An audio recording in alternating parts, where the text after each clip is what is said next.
Quarta-feira, 5 de julho de 2023. Começa agora o Pix News. Veja os destaques dessa edição. Economia de Santa Catarina cresce novamente e registra a maior expansão do país. Criação de Resex preocupa moradores de Laguna.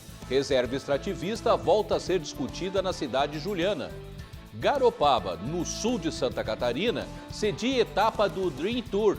Circuito da Confederação Brasileira de Surf conta com a participação de 88 atletas. No Mercosul, Uruguai e Paraguai criticam cassação de política na Venezuela. Presidente Lula não se manifesta sobre decisão. No comentário político, Tiago Pereira fala sobre a reforma tributária que está em discussão no Congresso e sobre os questionamentos de Flávio Dino ao sistema eleitoral brasileiro. E você vai ver ainda, imagens raras mostram baleia jubarte amamentando filhote.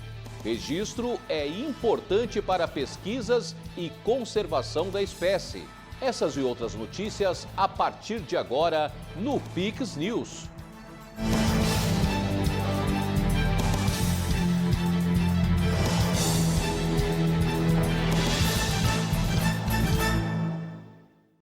Olá, obrigado pela companhia. Agora são 20 horas e 3 minutos. E deputados de Santa Catarina ocuparam a tribuna para abordar temas de interesse da comunidade. Entre os assuntos, a votação do programa Universidade Gratuita e a mudança de escala de trabalho dos policiais militares do estado. Além da possibilidade de criação da Reserva Marinha do Cabo de Santa Marta, que preocupa a população local. A possibilidade de criação da Reserva Extrativista Marinha do Cabo de Santa Marta foi tema de debate na sessão desta terça-feira. O deputado Sargento Lima criticou a iniciativa do ICMBio, que pretende criar a nova reserva por decreto federal. O processo de criação da unidade de conservação foi retomado depois de 20 anos e vários representantes da comunidade de Laguna vêm se manifestando contra, alegando que a Resex pode prejudicar a subsistência dos pescadores e de várias outras categorias de trabalhadores da região. Esse processo ele iniciou há 20 anos atrás. De lá para cá não foi feito nenhum estudo socioambiental, socioeconômico, para ver como que aquela área evoluiu. Nada, absolutamente nada. E eis que, agora, para surpresa de zero pessoa, o Instituto Chico Mendes de Conservação e Biodiversidade, o ICMBio, está colocando o dedo podre dele ali, para mais uma vez tocar na vida de catarinense que trabalha. O deputado Carlos Humberto e o deputado Maurício Scudilarc falaram sobre a expectativa de votação do projeto que deverá criar o programa Universidade Gratuita em Santa Catarina. Projeto da Universidade Gratuita, que beneficiará aí dezenas de milhares de catarinenses terem o seu sonho da graduação no curso que desejarem realizados. O projeto avança na Assembleia Legislativa. Esperamos que antes do recesso tenhamos esse projeto aprovado para que o governador, depois de sancioná-lo, implemente já no segundo semestre aqui em Santa Catarina, cumprindo mais uma das suas promessas de campanha. Nesse entendimento que houve entre as comissões, ficou mantida a proporção de uma vaga oferecida pelas instituições com gratuidade a cada 4 vagas que o Estado banca. Manter a questão de ser natural ou residir no Estado há mais de 5 anos, contados retroativamente a partir da data de ingresso nas instituições universitárias, permitir a segunda graduação. Nós tivemos pessoas que na época não conseguiam pagar a faculdade que queriam fazer. O deputado Gessé Lopes e o deputado Sérgio Guimarães ocuparam a tribuna para criticar a alteração na escala de mais de 9.000 policiais militares que atuam nas ruas. Primeiro, que o cara ou vai estar trabalhando ou vai estar dormindo, fazendo com que o relacionamento social deles diminua bastante, inclusive a relação com a família, que muitas deles já têm dificuldades de manter o relacionamento. Vai tirar a saúde mental desses caras, que já temos aí quantos casos de suicídio. Serão as nossas famílias prejudicadas. Nós já não temos efetivo suficiente. Mexe-se na escala, numa canetada desse comando geral. E o desânimo é completamente total de uma categoria tão importante. São famílias, são mais de 9.000 famílias que serão afetadas com essa nova escala deliberada pelo comandante-geral da Polícia Militar. Já o deputado Oscar Gutz falou em plenário sobre a visita do governador Jorginho Melo ao Alto Vale do Itajaí. Na nossa região, entre Celesc, Kazan, a infraestrutura, esgoto, em ruas, em ajuda aos municípios, ele anunciou mais de 370 milhões só no Alto Vale. Lógico que é por um período, não é no primeiro momento que vai ser isso. Então a gente fica muito feliz quando a gente também vê, além do governador do estado, agora as obras também, na nossa 470 estão andando, deputado Atílio, como acho que a 280 também está andando. O deputado Dr. Vicente Caro Preso lembrou em um plenário os 55 anos da fundação da Malve, uma das maiores empresas de moda do país, sediada em Jaraguá do Sul. A história da Malve é marcada pela inovação, pelo forte crescimento e sucesso também, como uma das maiores fabricantes de malhas e moda no Brasil, com 3 unidades fabris e com a marca presente em mais de 25 mil pontos de venda. O deputado Antídio Lunelli, que também representa Jaraguá do Sul no parlamento, ocupou o microfone para reforçar a importância social da empresa. Eu, quando prefeito de Jaraguá do Sul, a gente sempre soube, de todas as atividades, de todas as ações, não só em Jaraguá do Sul, mas como em toda a nossa região do norte catarinense, das doações do seu Vander Weg. Mas como prefeito, eu fiquei sabendo detalhadamente, andando pelos nossos hospitais, pelas nossas escolas, pela nossa sociedade, pela nossa comunidade, de tudo aquilo que o senhor Vander sempre doou, colaborou, participou ativamente do nosso povo jaraguaense de toda a região norte. Nós não tínhamos UTIs pediátricas, não tinha nem possibilidade de pensar em algum dia e naquele momento ter. Pois em 2002, Antídio, nós levamos o ex-ministro José Serra para inaugurar. O Ministério não deu nada, mas o Vander entrou com um chequinho de $1 milhão naquela época. O homem realmente foi muito generoso. Até hoje, essa UTI é a única da região. A Assembleia de Santa Catarina aprovou com 31 votos e nenhuma abstenção o primeiro projeto do programa Universidade Gratuita. Em segunda votação, o PL recebeu 32 votos favoráveis. Os deputados, em consenso, inseriram no texto da PEC um item que impede que o governo utilize no pagamento das bolsas do programa mais que 5% dos 25% da arrecadação reservada pela Constituição para a educação. Caso os gastos com as bolsas excedam esse valor, precisarão ser colocados no Caixa Geral do Estado e não da parcela destinada à educação. O Universidade Gratuita foi proposto pelo governo do estado e busca oferecer até 75 mil vagas sem custo em universidades comunitárias.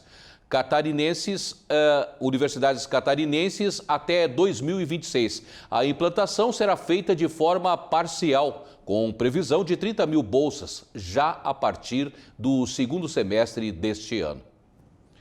E um relatório publicado nesta terça-feira alerta a possibilidade de desestabilização do sistema alimentar mundial. Autores do relatório ressaltaram que a queda nas colheitas em várias regiões pode provocar uma disparada dos preços. Um estudo publicado na revista Nature alerta para a possibilidade de desestabilização do sistema alimentar mundial. O risco das mudanças climáticas afetarem as colheitas de trigo nos principais celeiros do mundo é bastante subestimado.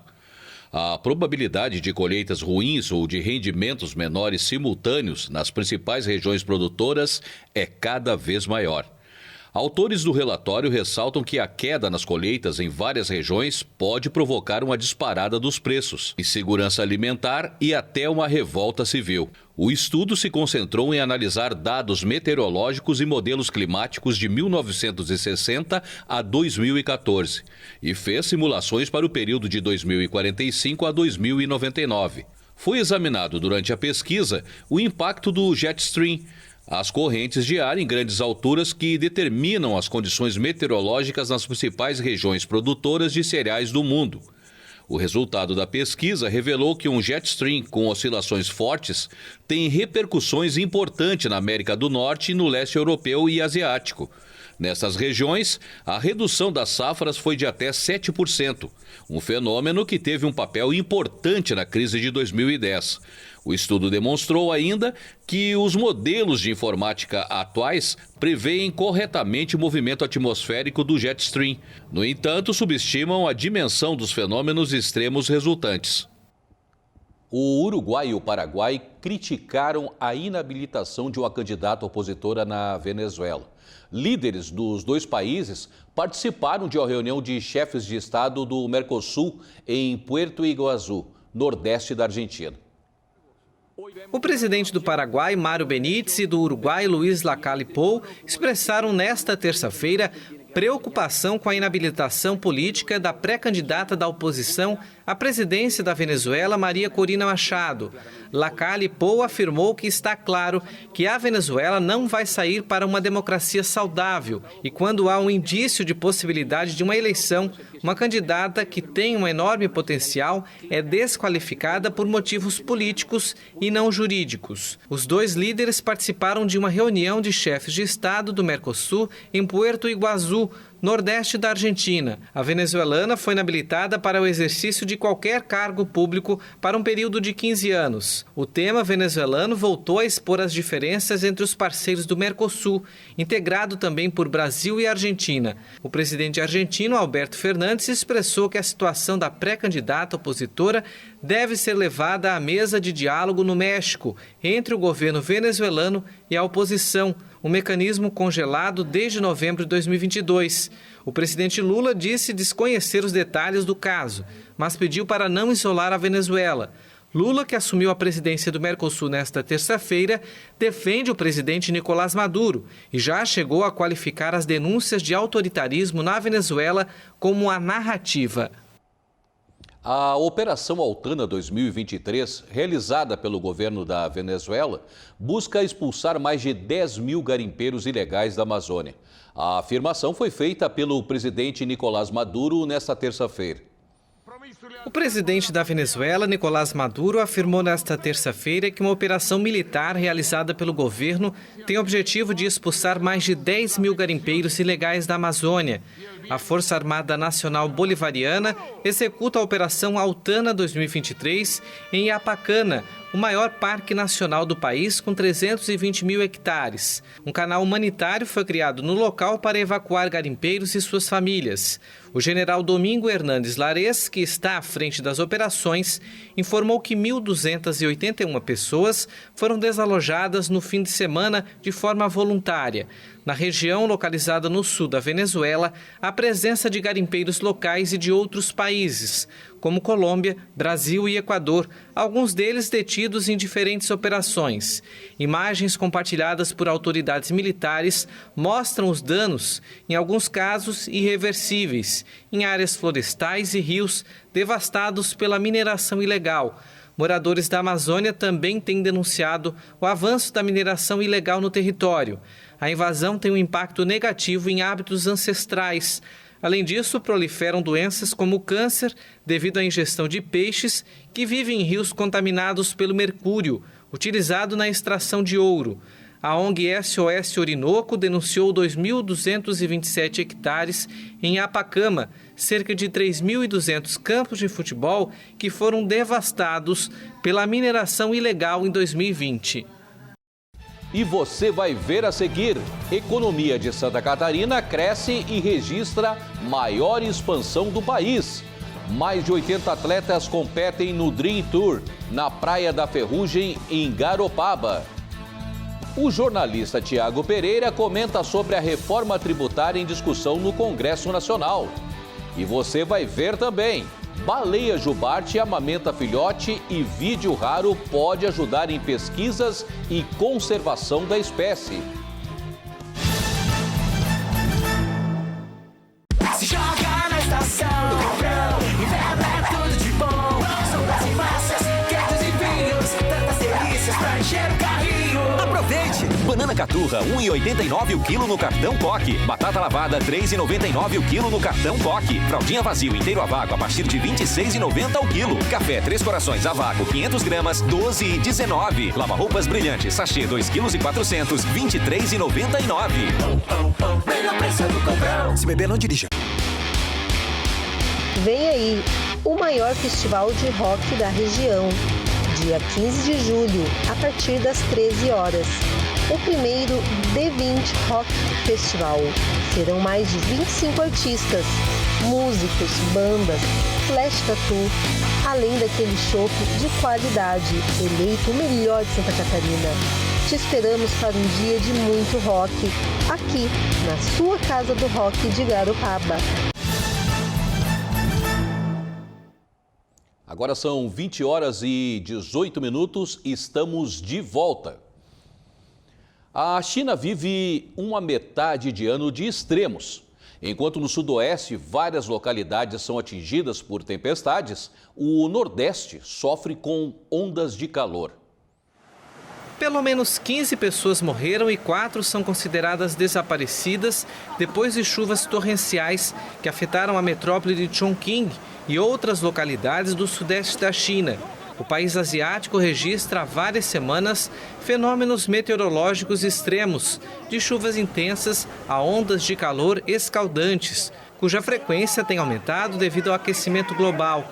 Os moradores da capital e de outras regiões chegaram a ser aconselhados a permanecer em casa devido às temperaturas que superam 35 graus. Na região sudeste, as tempestades intensas, principalmente em áreas ao longo do rio Yangtze, provocaram inundações que afetaram mais de 130 mil pessoas em 19 distritos e condados. A intensidade das chuvas provocou o desabamento de uma ponte ferroviária na região de Chongqing, para onde foram enviadas equipes de trabalho para supervisionar as operações de emergência. O presidente Xi Jinping ordenou que as autoridades de todos os níveis priorizem a garantia de segurança e as prioridades da população.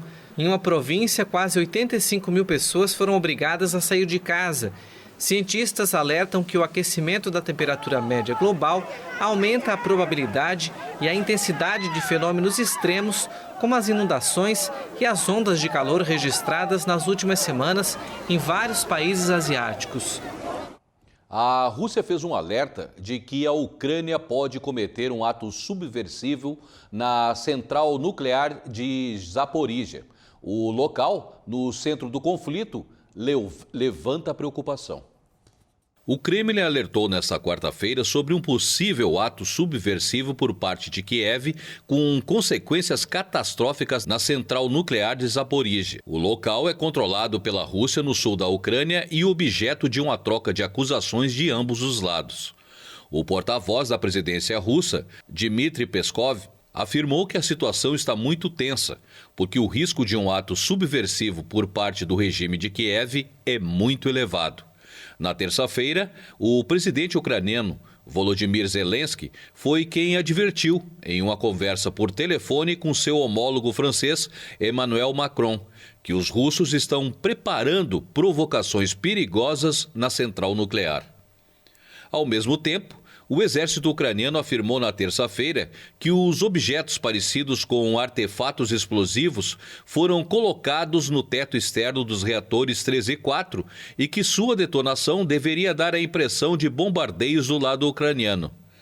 Nas últimas semanas, Kiev e Moscou trocaram acusações sobre colocar em risco a segurança da central. enquanto as tropas ucranianas prosseguem com a contraofensiva para tentar recuperar o território ocupado pela Rússia. Capturada pelo exército russo em 4 de março de 2022, a maior central nuclear da Europa tem sido alvo de disparos e foi desconectada da rede elétrica em várias ocasiões.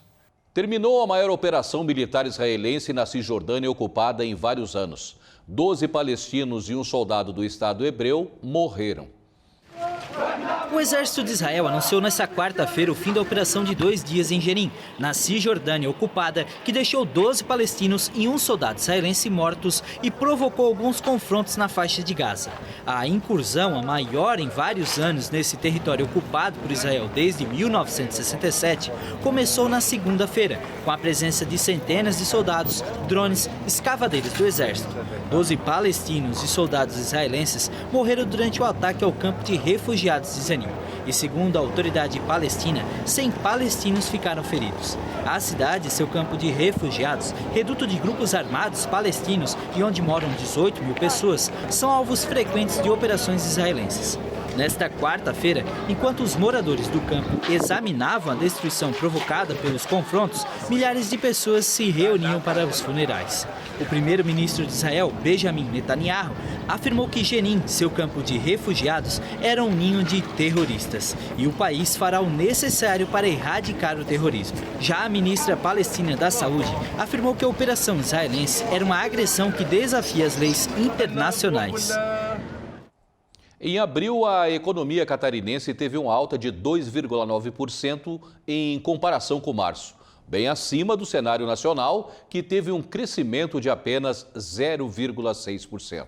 A análise foi feita pelo Observatório FIES, que foi divulgado no fim de junho, e mostra que Santa Catarina apresentou a maior expansão entre todos os estados do Brasil. Os resultados que mais influenciaram o resultado positivo foram a indústria e a agropecuária. Os destaques da produção industrial foi o setor de produtos de borracha e material plástico, com aumento de 6,8%, líder de crescimento no mês. Além disso, os equipamentos elétricos também apresentaram alta de 6,4%, e a indústria automotiva de 6,2%. Esses resultados também influenciaram a alta, puxados pelas vendas internacionais. Já a indústria de alimentos vem sendo impulsionada pelo bom momento do agronegócio, tanto no abate de aves e suínos, como também nas safras agrícolas de grãos. Em abril, houve aumento na produção de soja, aveia, feijão e trigo.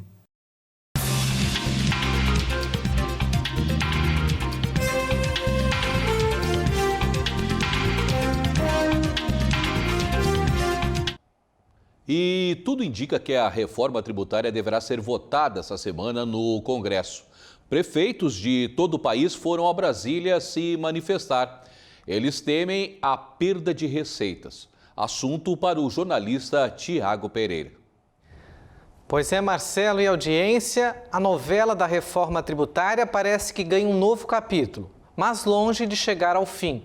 A proposta que está na mesa é longe da que nós brasileiros esperamos há anos, pelo menos 35 anos.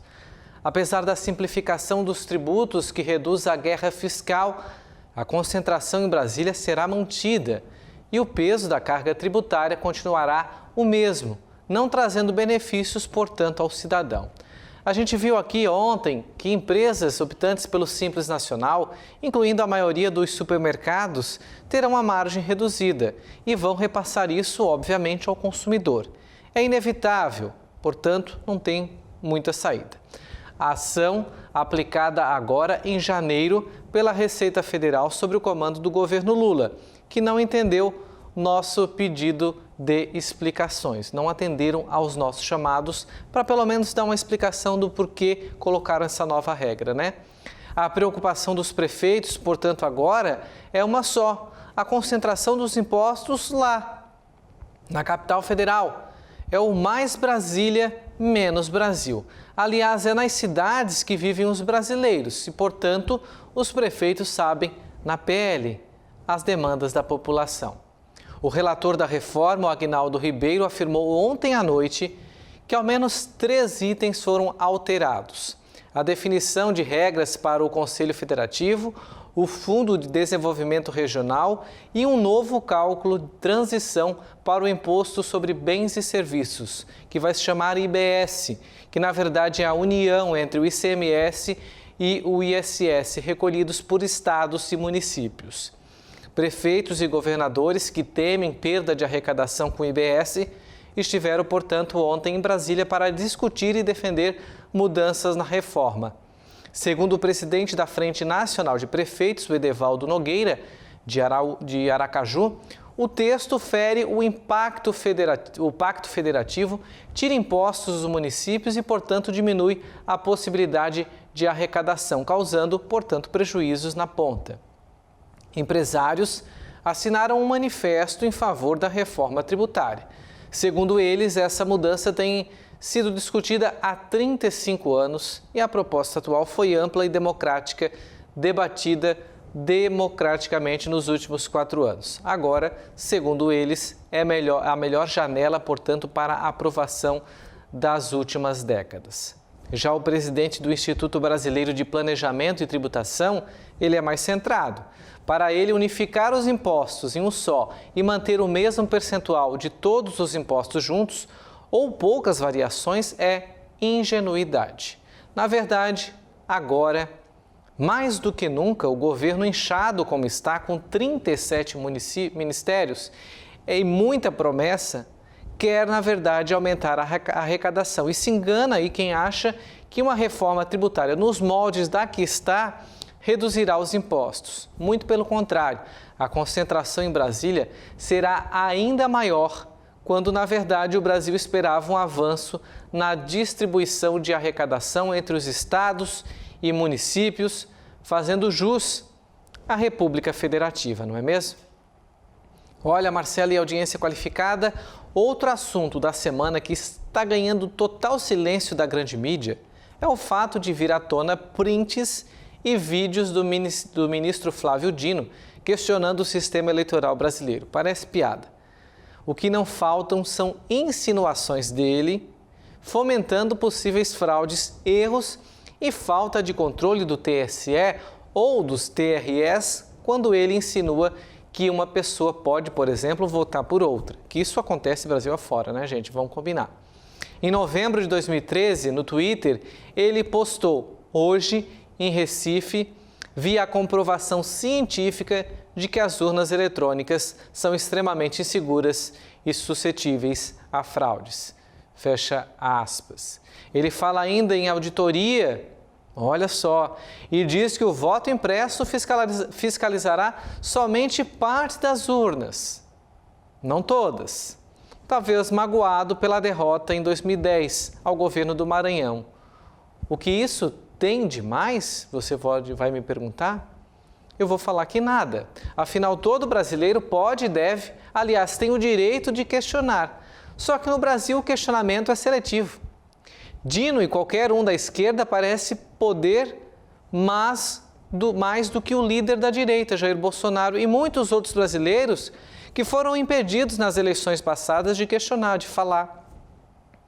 Detalhe: Bolsonaro questiona o processo até mesmo quando ele ganhou as eleições, diferente de Dino, que está sendo oportunista, o que foi, né?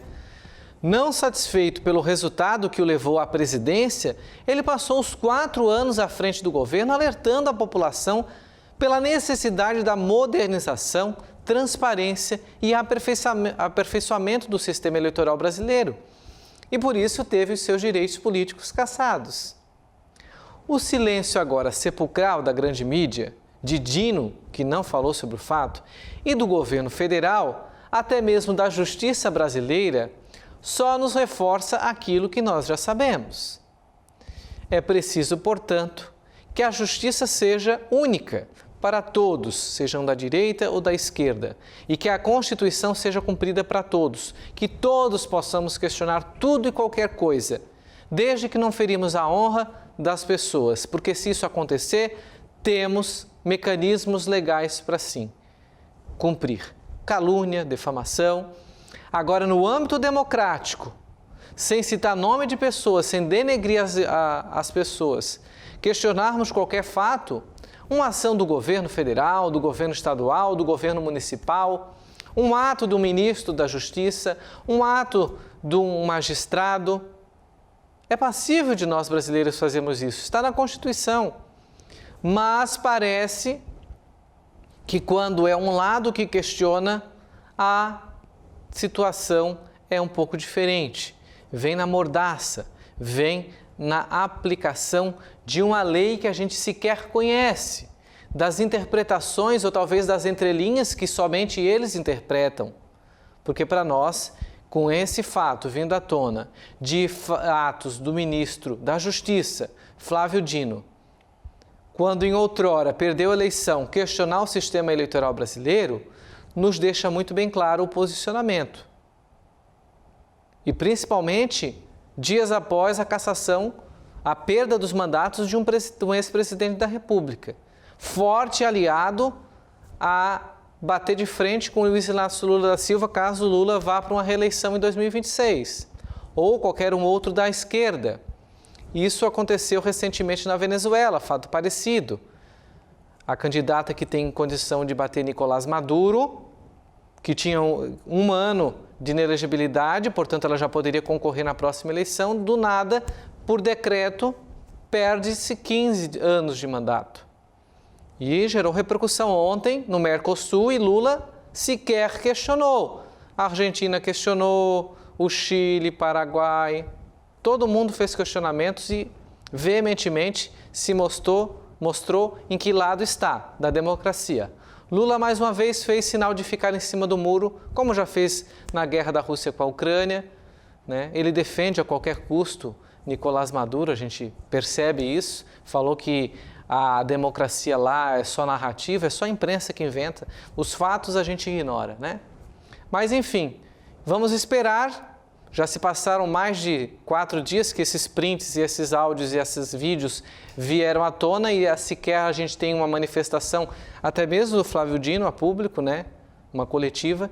E em outras ocasiões, né, gente, vamos combinar, em outros momentos, se qualquer ministro do governo que estava anteriormente fosse revelado informações como essas ou divulgado esses fatos, certamente a grande mídia já estaria debatendo por horas e horas, fazendo até mesmo que o próprio envolvido tivesse que talvez promover uma coletiva de imprensa ou algo parecido. E hoje a gente vê um silêncio. Claro que a gente está no momento aí da reforma tributária, que está no Congresso, né, que está para ser votada ao longo dessa semana, mas esse fato merece sim a nossa atenção.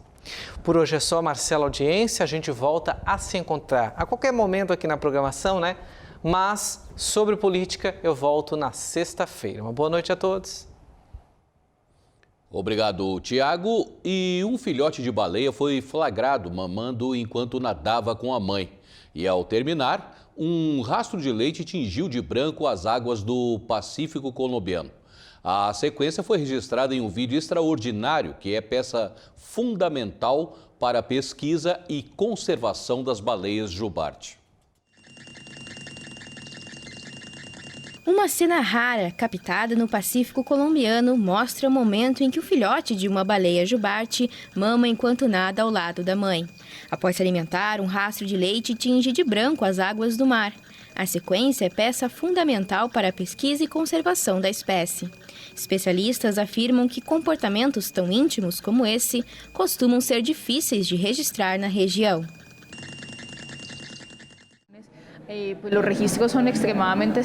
Os registros são extremamente escassos em termos de lactação. Nunca foi possível observar um parto e há apenas um registro de cópula entre macho e fêmea.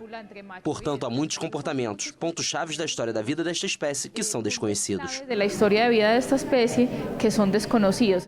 Depois de alimentado, o filhote de cerca de 900 quilos nada até a superfície para tomar ar no Golfo de Cupica, no Pacífico colombiano.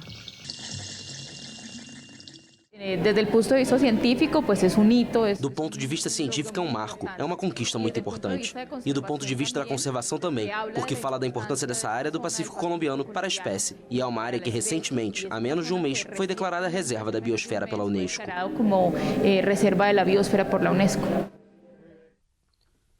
Depois de meses se alimentando na Península Antártica e no Estreito de Magalhães, no Chile, milhares de baleias embarcam em uma longa jornada rumo às águas quentes dos trópicos para se reproduzirem em um corredor que se estende do sul da Costa Rica ao norte do Peru. Entre junho e novembro, as águas colombianas são lar das baleias jubartes do sudeste do Pacífico, também chamadas de estoque G, onde realizam processos de fertilização, parto e a criação dos filhotes.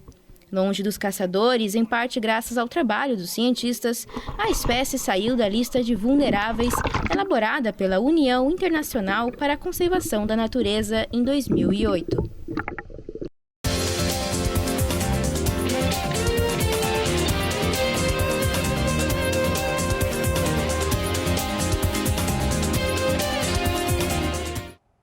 E agora vamos de esporte. A segunda etapa do Brasileiro de Surf está ocorrendo na Praia da Ferrugem, em Garopaba, e conta com uma grande estrutura para o público e para os competidores. A capital catarinense do surf, mais uma vez, entrou no calendário das principais competições da elite nacional do esporte. Desta vez, uma grande estrutura foi montada nas areias da Praia da Ferrugem, em Garopaba, para receber os atletas, e as condições das ondas estão para lá de positivas. Garopaba, além de ser um paraíso, além de ser um lugar fantástico, todo recortado, com praia para todos os quadrantes de vento e direções de ondulação, que é o mais importante, os dois, né? Além disso, além de ser a capital catarinense do surf, é uma das capitais do surf do Brasil, né? Junto com Saquarema, Fernando de Noronha, e a previsão se confirmou. Ótimas ondas ontem, ótimas ondas hoje, e os diretores de prova vão ter trabalho, porque no período da janela de 9 dias, tem vários dias bons, eles vão poder escolher. Entre os competidores, 18 surfistas estão representando o estado de Santa Catarina. William Cardoso é um destes representantes. Ele venceu as baterias nos 2 primeiros dias de competição e está classificado para as oitavas de final, onde vai enfrentar o também catarinense Thomas Hermes.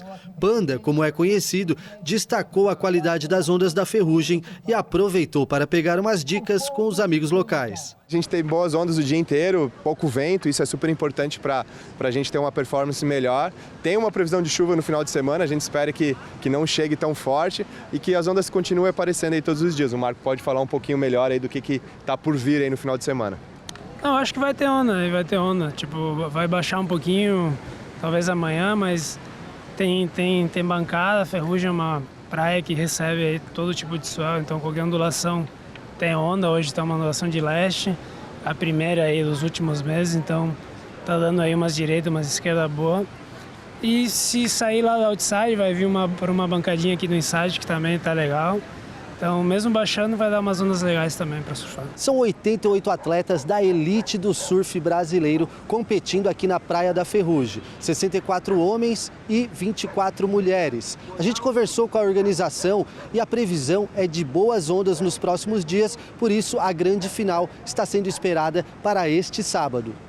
A competição continua nesta quinta-feira, quando as primeiras baterias do surf feminino irão ocorrer. E por falar em surf feminino, uma das maiores surfistas que o Brasil já viu dentro d'água está por aqui. Mas desta vez, ela não vai para o mar. O desafio será outro. Jaqueline Silva recebeu a missão de julgar as melhores ondas. Pois é, está sendo um desafio bem grande, né? É bem recente essa minha estreia como árbitra na Confederação. Eu recebi o convite no início do ano. E daí então fui chamada, né, para fazer experiência, julgando tanto as etapas do Dream Tour, que é a primeira divisão de surf, como a segunda, que é a Taça Brasil, né? Então, com certeza estar do outro lado hoje, assim, é bem diferente, né? Porque eu sempre fui julgada, né? Hoje eu estou julgando com pessoas que eu até já competi, as meninas no caso, né? Quando entram as meninas na água. Mas com toda a minha experiência e bagagem, né, de tantos anos que eu vivi do surf como competidora, é um desafio, porém é uma coisa que eu vivenciei a minha vida inteira, então não acaba sendo uma coisa assim tão desafiadora, né? Porém tem muita coisa para aprender ainda, né? Eu estou ali dividindo espaço com uma comissão técnica que está 20 anos, 25 anos atuando, né? Então, estou começando, sou novata, café com leite, né? Então, muita coisa para aprender ainda, mas estou curtindo bastante, né? O fato de ter voltado, não como competidora, né? A volta às competições novamente, né? Muito tempo se passou, né? Então, mas o fato de estar aqui de novo, né? Nessa volta do circuito brasileiro, uma nova gestão, o surf brasileiro, né? Tá onde merece estar, né? E tá aqui, poder rever todos meus amigos, né? Minhas amigas, com quem eu convivi por muitos anos, né?